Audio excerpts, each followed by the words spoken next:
Id-Dipartiment tal-Libreriji u l-Arkivji fl-Università ta' Malta li għamel parti mill-Fakultà tal-Midja u Xjenzi tat-Teknoloġija kompla jifrex l-opportunitajiet tal-istudenti f'din il-fakultà ilin minn Malta. L-Arkivist Nazzjonali u kap tad-Dipartiment tal-Istudji Arkivistiċi l-Professur Charles Farrugia qal li b'kollaborazzjoni mal-Biblioteka Apostolika tal-Vatikan infetħet tieqa fuq id-dokumenti ta' waħda mill-iktar familji prominenti Taljani, il-Barberini, fis-seklu 16 u 17. Permezz tal-kollaborazzjoni sissa diġà irnexxina nibagħtu żewġ studenti Maltin illi wieħed ħadem għal xahar u l-persuna l-oħra ħadmet għal xarejn jintegraw ruhom hemmhekk mal-ħaddiema l-oħra ta' din l-istituzzjoni u jagħtu kontribut fil-waqt li jitalmu wkoll.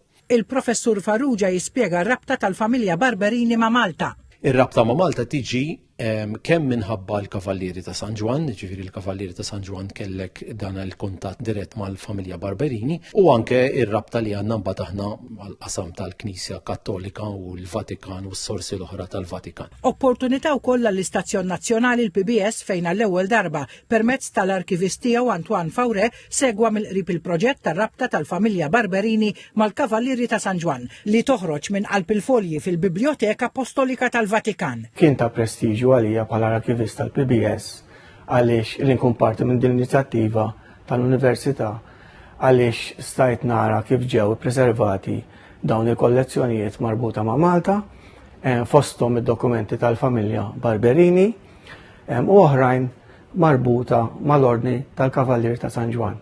Il-Professur Farrugia saħaq fuq l-importanza ta' proġetti bħal dawn mhux biss ma' entitajiet Maltin imma anke barranin.